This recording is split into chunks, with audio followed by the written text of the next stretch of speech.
안녕하세요, 김이사입니다. 오늘은 베트남 결혼 서류 대행을 하다 보면 보이는 파혼율의 추이에 대한 얘기를 좀 해보겠습니다. 앞서 제가 이 금값으로 제시하는 기준은 근 1년간 베트남 결혼 서류 대행을 의뢰받은 수하고 결혼 이민 비자까지 정상적으로 접수한 수를 기반으로 해서 산출한 근거이기 때문에 개인적이긴 하지만 국제 결혼을 하시는 분들한테 좀 도움이 되었으면 합니다. 그리고 요즘 북부 업체에서 문의가 좀 몇 분 오시는데 아마 2023년 11월부터 업체 비자 기준이 좀 바뀐 것 때문에 좀 문의가 오고 있어요. 그렇기 때문에 제가 이 근거값을 2023년 1월부터 12월 현재까지 기준으로 근 11개월간의 데이터를 기준으로 이야기를 해보겠습니다. 베트남 국제결혼하면 과연 파혼은 얼마나 할까? 이 부분에 관심을 갖는 분도 있으실 겁니다. 아쉽게도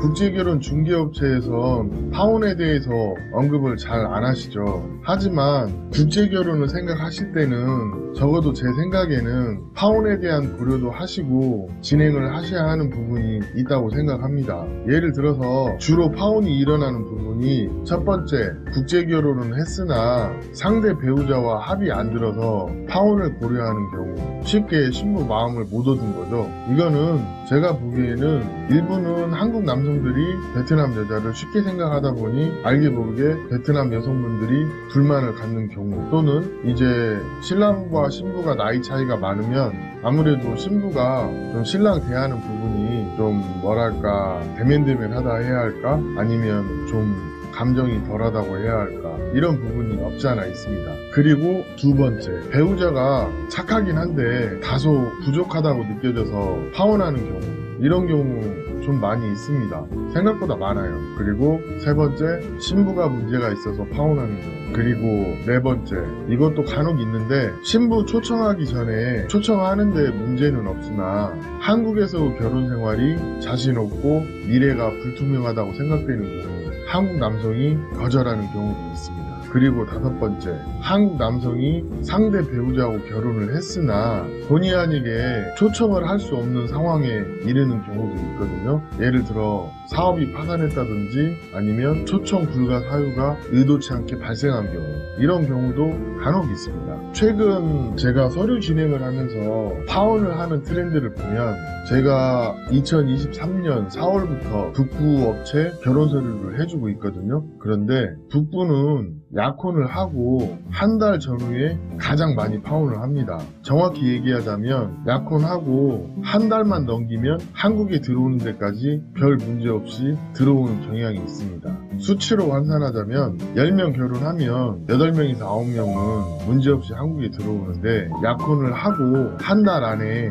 파혼하는 비율이 대략 한 10명이면 2명은 되는 것 같습니다. 그 근거값은 국제결혼 업체에서 서류를 진행을 하면 베트남 선혼인신고 위임장을 작성해서 보내주는데 보통 국제결혼 공증하는데 1개월 정도 걸려요. 그런데 위임장을 접수하고 공증 서류를 만드는 단계에서 대략 한 10명이면 2명 정도는 공증 서류가 휴지 조각이 되었기 때문에 이 기준으로 말씀드리는 겁니다. 북부가 일단 약혼을 하면 약혼 유지 비율이 높은 건 사실이지만 좋다, 나쁘다고 관점보다는 숫자적인 의미로 말씀을 드린 겁니다. 그리고 남부는 주로 약혼 후에 신랑과 신부 만족도 문제 때문에 파혼하는 경우가 많습니다. 보통 의례 그렇지만 괜찮은 외모 여성 찾아서 약혼하고 결혼하잖아요. 괜찮은 외모 여성과 약혼은 했으나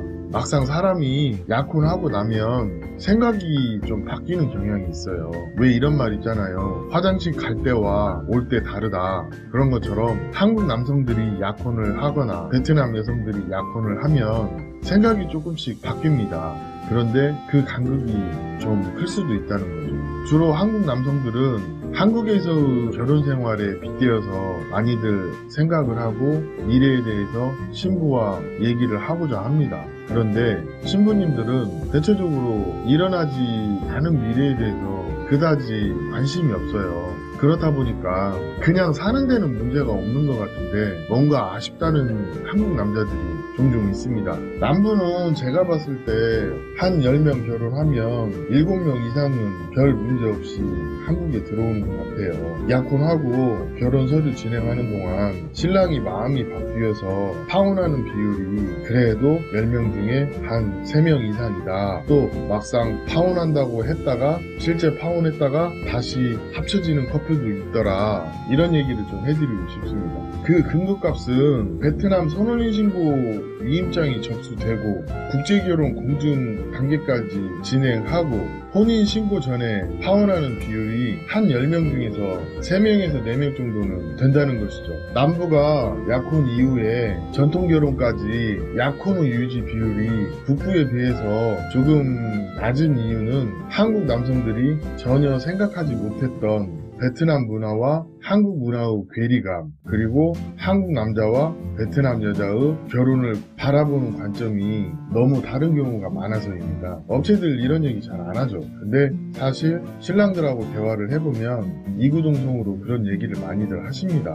남부는 사실 일단 전통결혼까지 하면 한국 이국까지는 문제가 없는 경우가 대부분이지만 전통결혼 이후에도 결혼 이민비자를 준비하는 단계에서 10명 중에 1명꼴은 자의든 타의든 신부 초청을 포기하는 남성들이 있습니다. 전체적으로 보면 북부는 약혼 후에 1개월 정도만 넘기면 대부분 파혼이 없는 반면에 남부는 약혼 그리고 베트남 혼인신고 위임장 접수, 국제결혼 공증, 전통결혼 단계까지 전 구간에 골고루 파혼이 발생한다는 것이 북부 진행과 다른 특징이기도 합니다. 저는 베트남 결혼 서류 대행을 하다 보니까 서류가 진행되는 기준으로 느끼는 점을 수치화한 부분이기 때문에 실제 결혼을 진행하시는 분들과는 그 느낌이 조금 다를 수도 있습니다. 그렇지만 제가 국제결혼 서류 대행을 의뢰받아서 결혼 이민비자까지